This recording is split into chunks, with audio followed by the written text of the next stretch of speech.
walaupun itu memang berat, tapi masyarakat itu kan tidak kepingin dihadapkan dengan hal-hal yang berat. Sebetulnya itu tugasnya pemerintah gitu loh. Dan Mas Pilus ini sensitif, aku salah ngomong kemarin. Tapi enggak mungkin kayaknya Pak Pilus akan menjawab, saya wakili aja perasaan dia.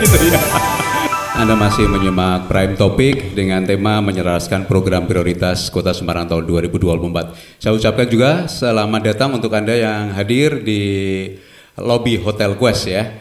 Saya ke Mas Pilus lagi sebagai Ketua DPRD Kota Semarang. Tadi program prioritas Kota Semarang sudah dibeberkan oleh Pak Kepala Bapeda kita, Pak Budi Prakoso, kemudian masukan-masukan dari pengamat kebijakan publik kita sudah kita dengar bersama. Mas Pilus, mungkin ada nggak aspirasi-aspirasi ini yang sampai ke Mas Pilus itu nyambung dengan program yang sudah disusun dan direncanakan dan dijalankan oleh Pemkot Semarang?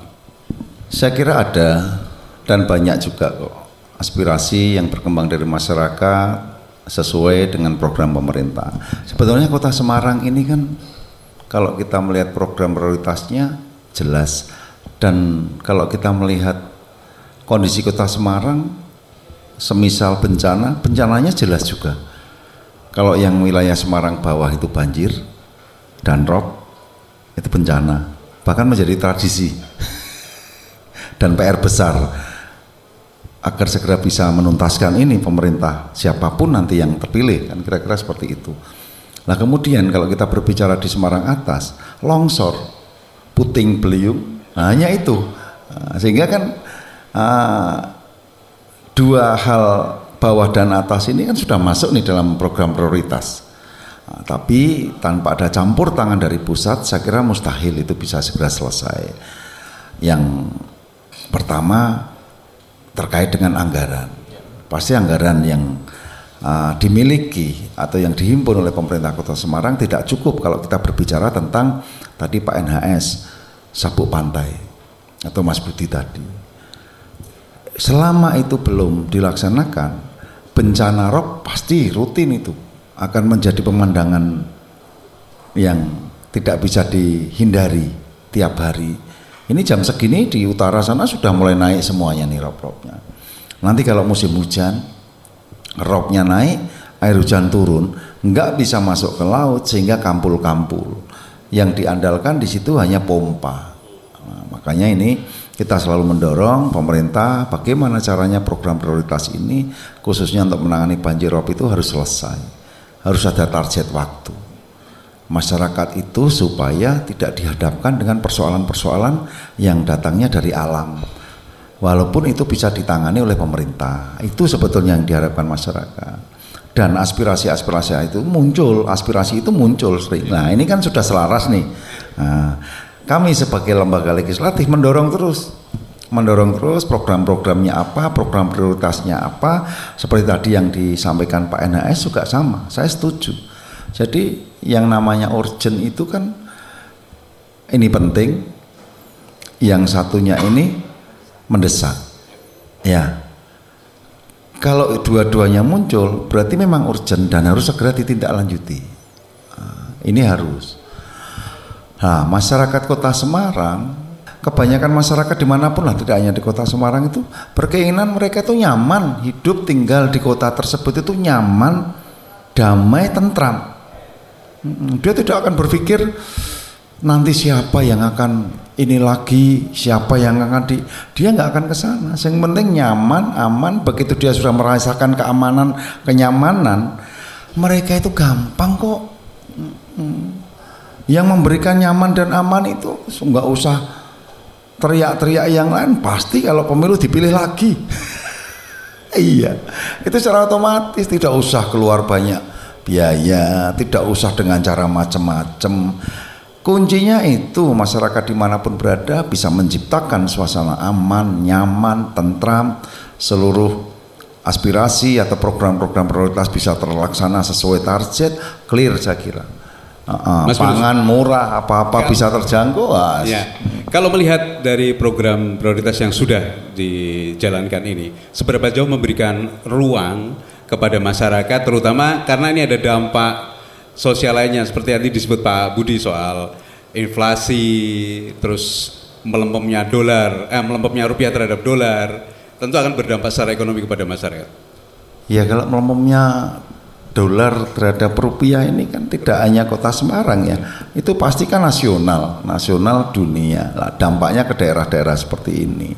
Nah, masyarakat dimanapun, saya ulang di sini, artinya yang penting mereka ini semisal ada kesulitan terkait dengan ekonomi, pemerintah langsung mempersiapkan alternatif atau solusi dengan cara memberikan program beras murah atau sesuatu yang bisa dijangkau walaupun kondisi keuangannya negara seperti itu, tapi mereka sudah bisa memberikan solusi agar kemudahan itu bisa didapat, kesulitan tidak nampak walaupun itu memang berat, tapi masyarakat itu kan tidak kepingin dihadapkan dengan hal-hal yang berat. Sebetulnya itu tugasnya pemerintah gitu loh. Yang berat-berat ya sudah, pemerintah berpikir bagaimana caranya bisa memberikan kemudahan, bagaimana caranya masyarakat tidak sulit mencari beras, bagaimana caranya mereka mendapatkan dengan mudah sembako dan seterusnya manakala itu sebetulnya.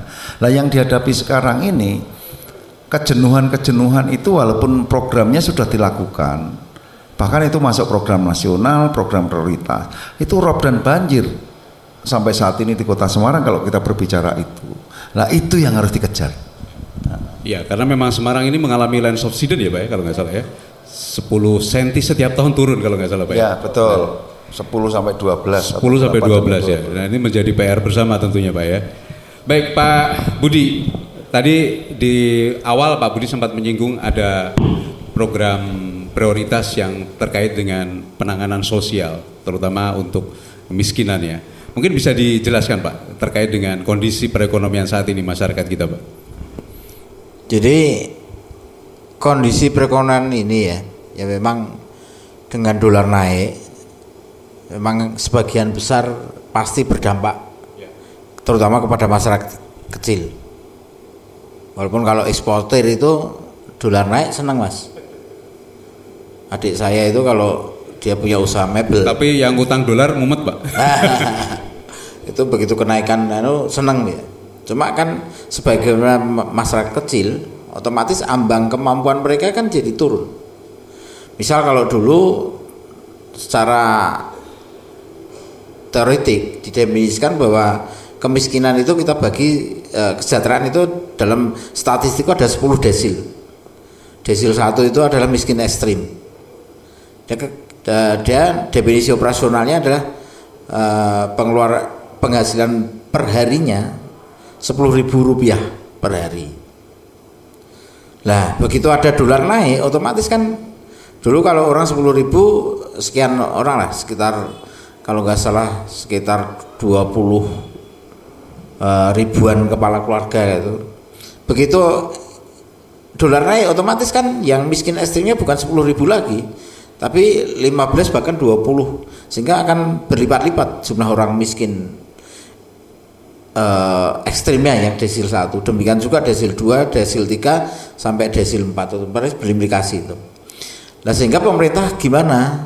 Nah kita sudah melakukan identifikasi dan kita sudah coba koordinasikan, ada 13 intervensi yang harus kita lakukan kepada masyarakat rentan ini ya.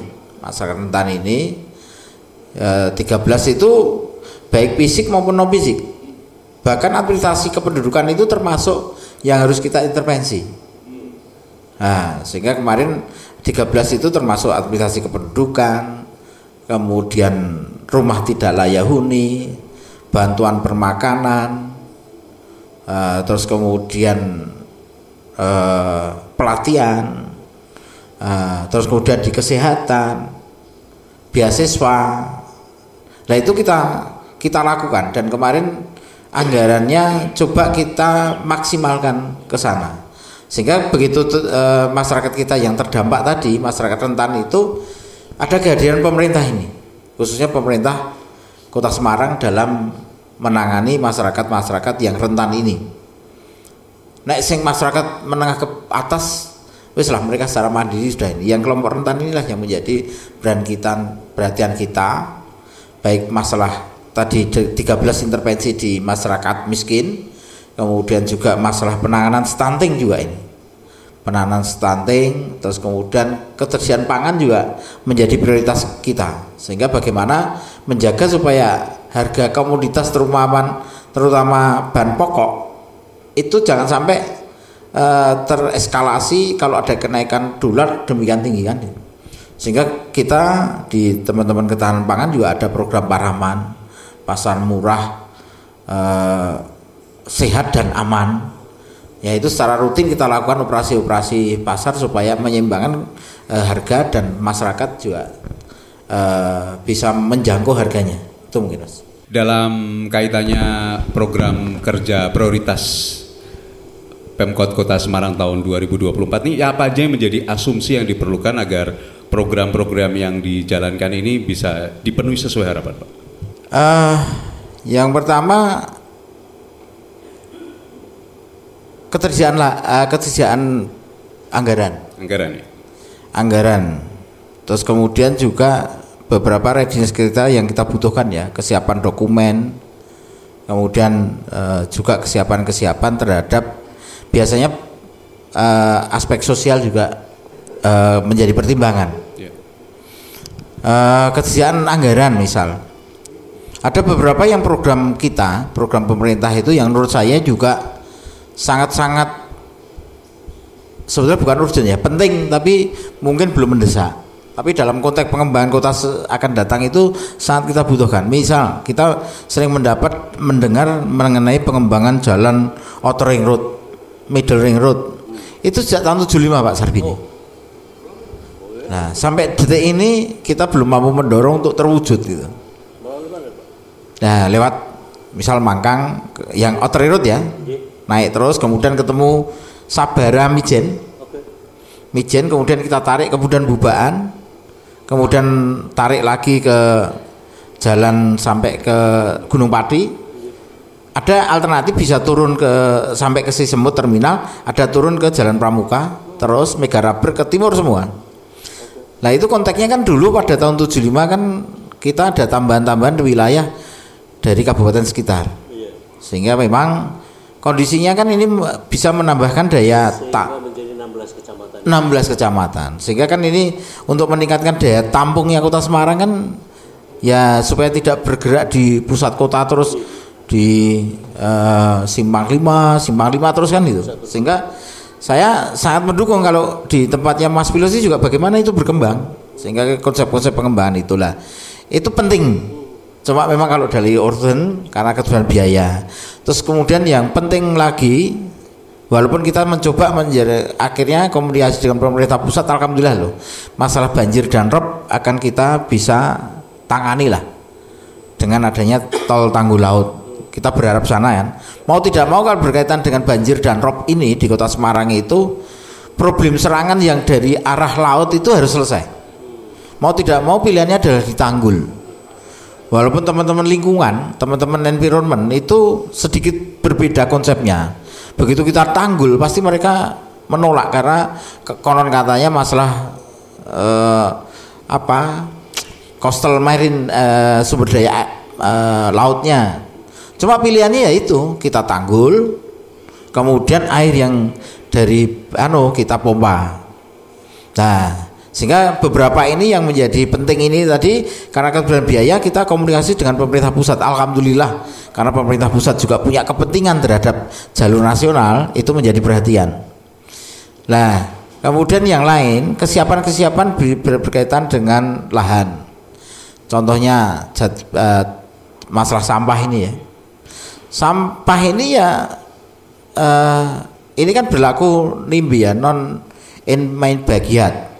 Teman-teman semua yang ada di sini problem sampahnya tertangani karena TPA-nya bukan di halaman kita. Nah problemnya cari ini ya nggak gampang ya. Orang kalau ketempatan untuk TPS saja lah, terus disingkir kayak udah pusing dulu. Nah, kesiapan berkaitan itu kemudian persiapan dengan aspek sosial, walaupun ini bagaimana pemerintah berusaha untuk melakukan pendekatan yang secara intensif supaya masyarakat itu ya memahami apa yang menjadi program-program pemerintah.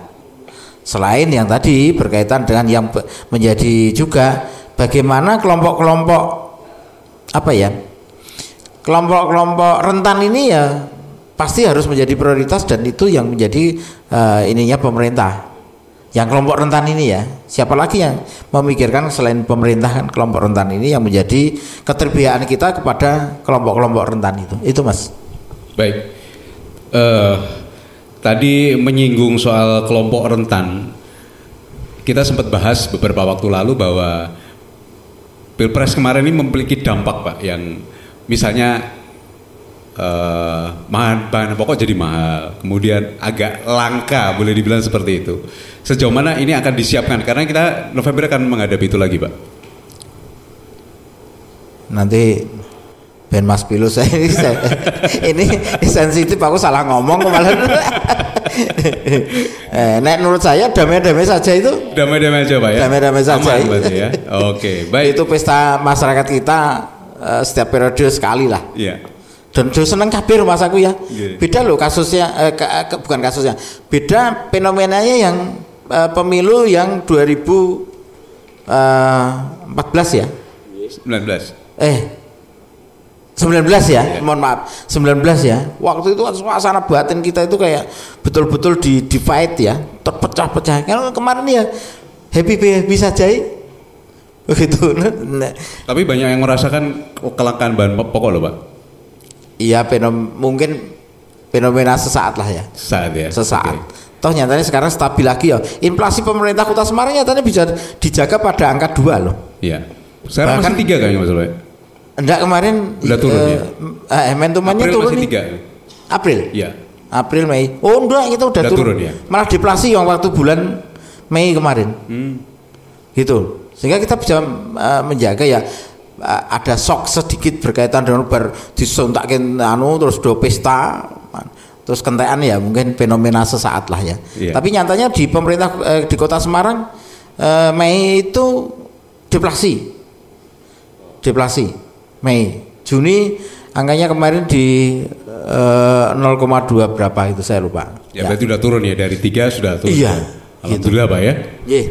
Baik, matur nuwun Pak Budi, saya ke Pak Enhas nih. Pak Enhas, ini kan ketahanan sosial ekonomi masyarakat kan sekarang mungkin sebagian tengah diuji ya. Banyak ya pengangguran, kemudian juga beberapa bahan pokok juga naik.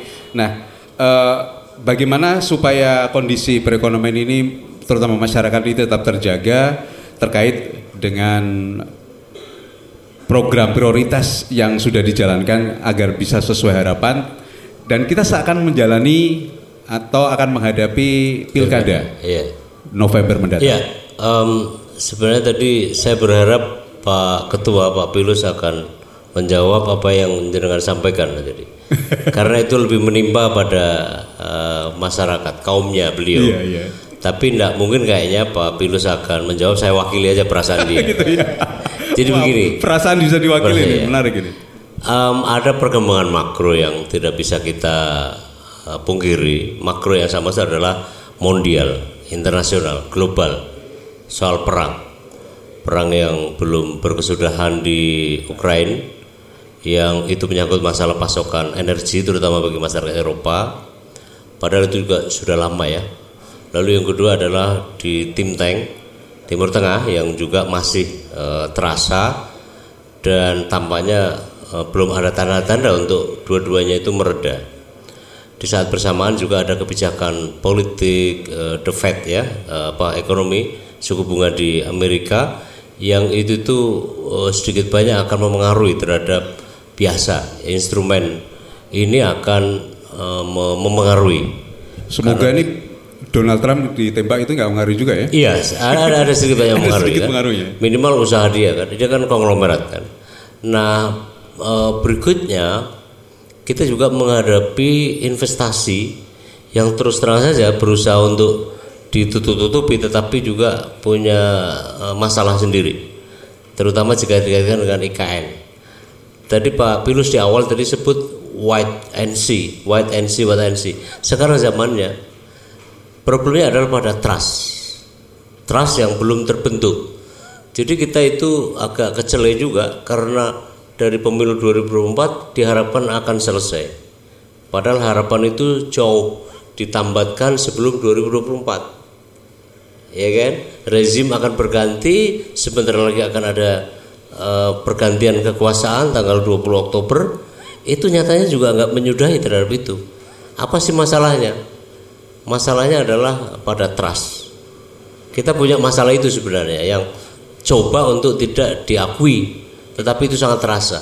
Akhirnya investasi tidak bisa. Misalnya soal investasi ekologi, Apple misalnya, dia mempermasalahkan masalah ekologi dan seterusnya. Nah, ini kemudian pada dimensi lain ada soal dolar kan. Dolar ini kan sempat fluktuatif pada tingkat yang paling cukup tinggi karena sampai 16.300, 16.500. Lalu sekarang balik lagi, tapi sulit sekali untuk 16.000 maksud saya, 16.000 sorry, ke 16.000 yang ini agak mengulang terhadap pramundurnya Soeharto. Yang dulu itu sampai 16.000, tapi 17 bulan berhasil ditaklukkan oleh Habibie, dan kemudian SBY, Bu Mega, SBY dan Pak Jokowi. Pak Jokowi tidak mampu untuk mengembalikan itu ke titik yang paling ideal. Nah, saya kira itu pun juga akan susah. Apa yang bisa kita sampaikan dari masalah ini? Bahwa dengan dolar yang tidak terlalu bersahabat dengan kita, sementara juga di belahan dunia lain kecenderungan untuk menggunakan dolar makin menipis, seperti kita saksikan Arab Saudi, kemudian Rusia, Jepang dan Cina. Cuma Jepang nggak malu-malu karena punya hubungan historis yang tidak mengenakan dengan Amerika dan dia selalu tunduk, maka kemudian dia akan bertahan dengan dolar. Tapi sesungguhnya dolar itu sudah remuk habis-habisan sebenarnya. Nah, karena itu tidak bisa dipakai terlampau stabil untuk standarisasi dalam mata uang internasional. Tapi kita sudah terlanjur menggunakan mata uang itu. Nah, apa hubungan dengan soal ini adalah kalau ini terus terjadi pada angka itu, udah menembus angka psikologis, maka ya itu akan mempengaruhi terhadap banyak hal. Inflasi dan seterusnya, dan ini yang sangat mengkhawatirkan kemungkinan kenaikan harga-harga kebutuhan sehari-hari sembako.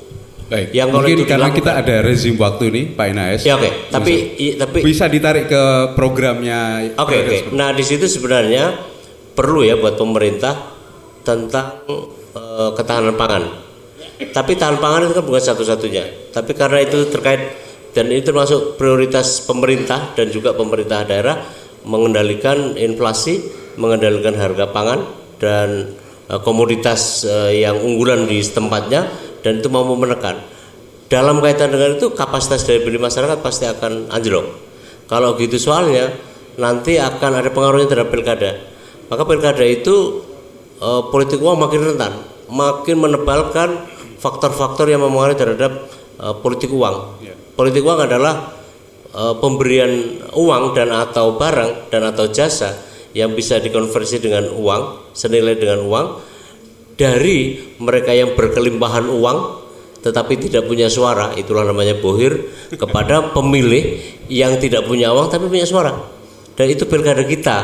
Dan saya kira kalau ingin menang pilkada, Bung Dendi hari ini atau Pak Pilus mau menyalurkan hari ini, banyak-banyak itu politik uang, karena pasti akan diterima oleh masyarakat. Bansos, jangan lupa, itu sampai Desember loh. Bansos itu dengan segala paketnya itu akan rawan. Saya khawatir bahwa itu akan merepetisi terhadap Pilpres, Pileg 2024. Jadi serinya masih ada. Apalagi pemilu kali ini tidak akan berbeda dari sisi selera kepentingannya, niatannya, modusnya. Ya kan, antara anak bapak dan seterusnya itu aja kan, itu pasti akan terjadi. Dengan kondisi gitu. Seperti itu, apa yang menjadi catatan Pak Enaes tentang program Pemkot Semarang ini di tahun 2020? Ya kan sudah ada standar ya tentang pengendalian komoditas, pengendalian inflasi, pengendalian pangan. Apalagi pangan ini kan punya dimensi yang sangat cepat dan punya hubungan yang mempengaruhi terhadap hal-hal lain. Orang lapar bisa marah. Kalau orang kenyang belum tentu marah. Orang lapar itu biasanya hilang akal. Dan kalau itu sampai terjadi, ya itu agak repot. Tapi saya percaya dalam sejarah kita hanya beberapa kali saja, terutama pergantian dari rezim Orde Lama ke Orde Baru dan juga rezim Orde Baru ke rezim pasca Orde Baru, terjadi sedikit kelangkaan pangan. Itulah yang kemudian dibikin social safety net ya, sistem jaringan jaringan sosial dulu, yang itu berhasil. Tapi saya tidak melihat bahwa kita akan mengalami masalah itu. Kendati pun secara global ketahanan pangan ini menjadi isu yang sangat strategis. Bahkan jangan makan pangan, tempo hari ada konferensi air bersih. Itu sesungguhnya juga sedang kita prihatin karena arus pendakuan terhadap public goods. Public goods itu adalah barang-barang publik seperti air, sinar matahari, dicoba untuk dijadikan komodifikasi oleh pemodal-pemodal besar. Baik, terima kasih wawasannya Pak NHS. Masih di Prime Topic dengan tema menyelaraskan program prioritas Semarang tahun 2024. Anda masih ikuti Prime Topic Dialog bersama DPRD Kota Semarang dengan tema menyelaraskan program prioritas Kota Semarang tahun 2024. Disiarkan dari lobi Hotel Quest, Jalan Pelampitan nomor 37 sampai 39 Semarang.